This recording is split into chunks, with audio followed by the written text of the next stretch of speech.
A'udhu billahi minash shaitanir rajim. Bismillahir rahmanir rahim.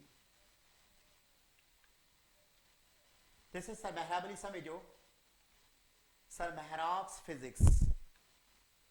Today we will continue our chapter number 1, Scope of the Physics, lecture 1.9.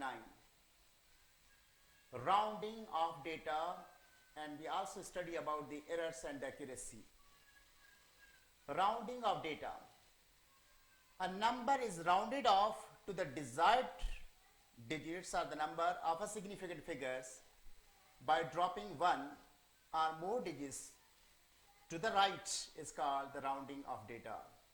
Dear students, sometimes हमें scientific calculation के अंदर significant figures के rules के मुताबिक किसी भी number में digits की ज़रूरत होती है और किसी भी number में जो ज़्यादा digits होते हैं उनको drop करके या आप कह सकते हैं significant rules के मुताबिक उन digits को minimize करने का जो तरीक़ेकार है उसको हम क्या कहते हैं rounding of data.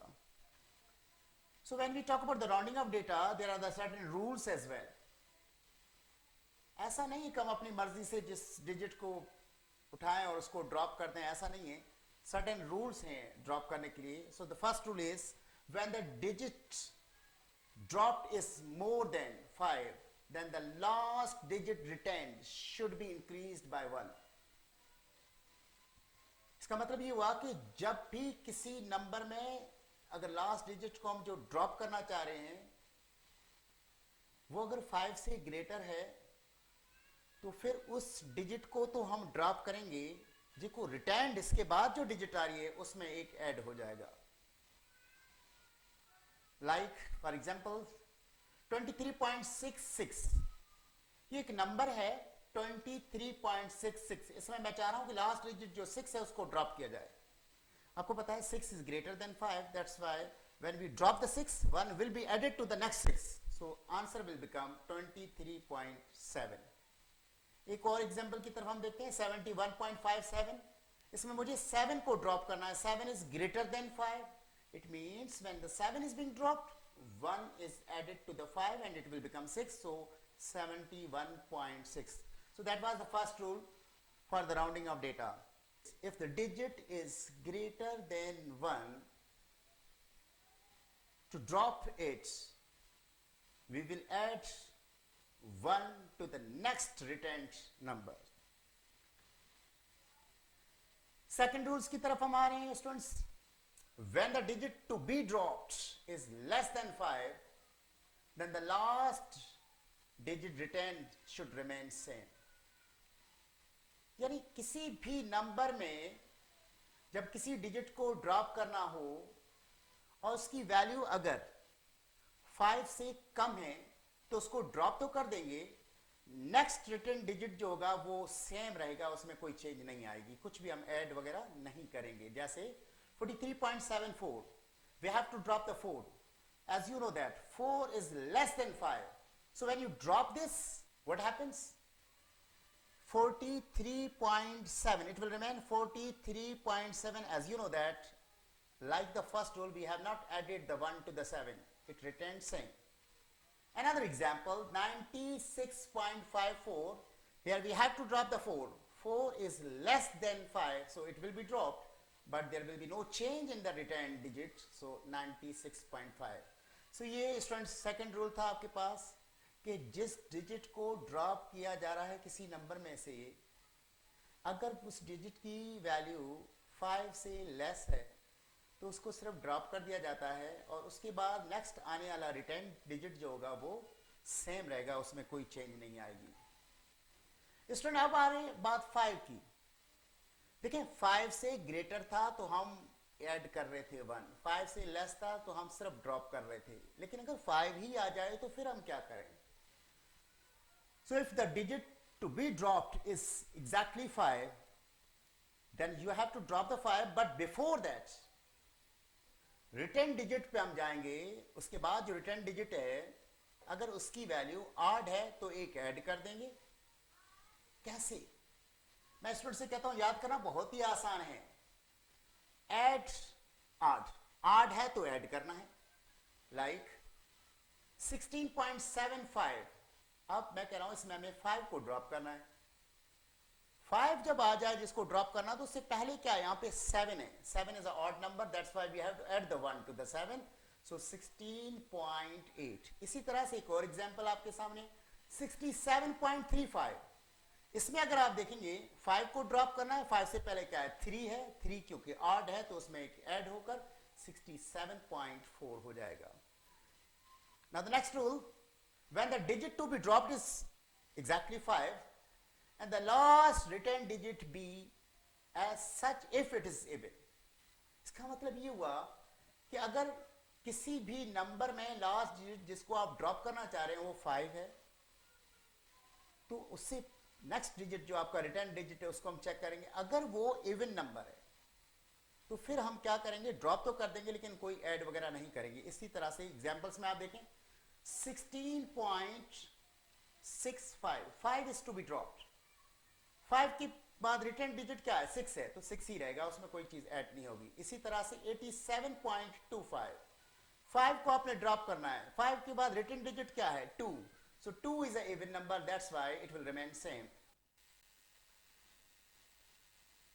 Now the next topic we continue, errors and accuracy.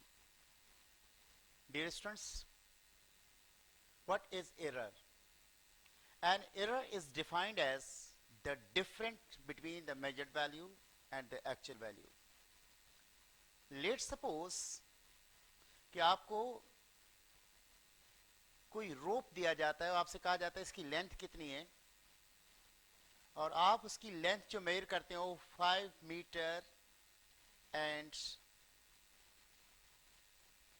5.4 metre length की सपोज करें आप मेजर करते हैं, और एक्चुअल उसकी जो थी वो थी 4 मीटर। तो ये जो 0.5 का जो डिफरेंस आया है इसको हम क्या कहते हैं, एरर। इसी तरह से अगर सपोज करें अगर दो लोगों को सेम इंस्ट्रूमेंट दिया जाए और उनसे कहा जाए कि रीडिंग ले, जैसे फॉर एग्जांपल थर्मामीटर दिया गया है, एक टेम्परेचर मेजर करता है, वो कहता है कि इस रूम का टेम्परेचर 35 है, और एक जो है मेजर करता है वो कहता है 34 डिग्री सेल्सियस है। तो आपने देखा कि there is a big difference between these two, 1 degree Celsius का ये जो डिफरेंस आ रहा है, this is known as the error. So what is an error? Error is defined as the difference between the measured value and the actual value. If the two persons use the same instrument for measurement, for finding the same measurement, it is not essential that they may get the same result. They may arise a difference between their measurements, so this difference is referred to an error. मेरा ख्याल बात समझ में आ गई होगी कि एक हमेशा एक्चुअल वैल्यू होती है और एक वैल्यू क्या होती है जो हम मेजर करते हैं। इन दोनों के बीच में अगर रीडिंग्स में डिफरेंस आ जाए तो उसी डिफरेंस को हम क्या कहते हैं, एरर कहते हैं। डियर स्टूडेंट, साइंटिफिक क्लास से हम एरर्स की 3 कैटेगरीज के बारे में पढ़ेंगे। There are the 3 types of the errors, personal error, systematic error and random error. Personal error की अब हम बात करें, an error comes into play because of the faulty procedure adopted by the observer is called the personal error.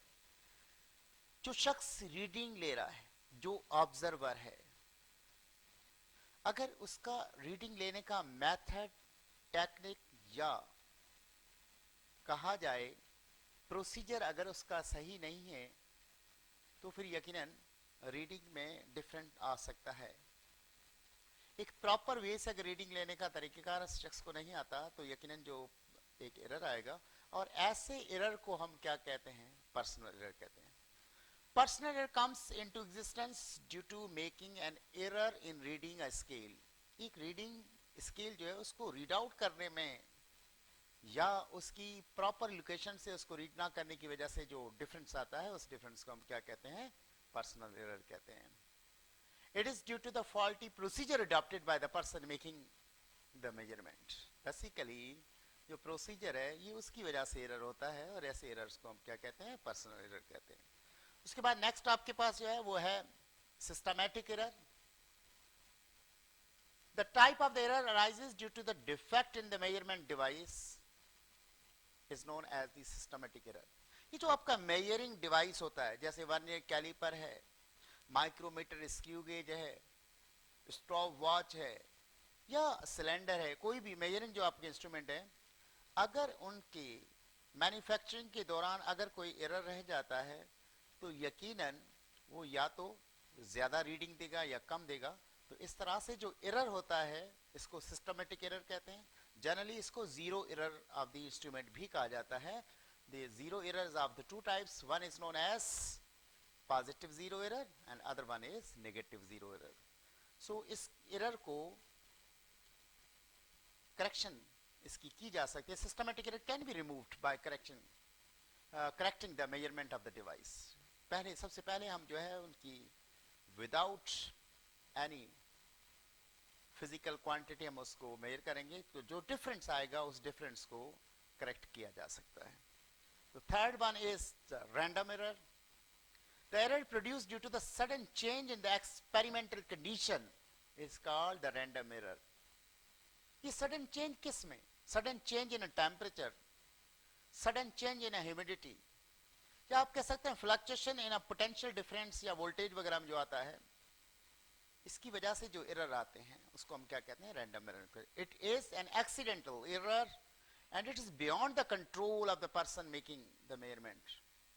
जैसे suppose करें जहां temperature बहुत ज्यादा वहां पे थर्मल एक्सपेंशन होती है तो वहां लेंथ बढ़ सकती है, लेकिन ऐसे एरियाज जहां पे टेम्परेचर इतना नहीं होता वहां पे लेंथ में कोई चेंज नहीं आती। तो इसका मतलब ये हुआ कि वही सेम डिवाइस जब दो जगहों पे यूज कर रहे हैं तो जहां पे थर्मल एक्सपेंशन हुई है वहां पे रीडिंग उसकी बढ़ जाएगी और वहां पे कम हो जाएगी। सो इसका मतलब ये हुआ कि ये जो कंडीशंस की वजह से जो एरर अराइज होता है उसको हम क्या कहते हैं? रैंडम एरर कहते हैं। उसके बाद हम बात कर रहे हैं एक्यूरेसी की। Accuracy is ascertaining the measurement of the quantities involved in a phenomena as close to the factual values as possible. Accuracy क्या है? जब डिफरेंट टाइप के एरर्स आए तो उसको करेक्ट किया जाए, उसको कुछ टेक्निक्स की मदद से हम रीडिंग को परफेक्शन की तरफ लेकर जाएं, तो ये जो है उसको हम क्या कहते हैं? Accuracy. One way of doing this is to take a large number of the readings of the same instruments and take their average.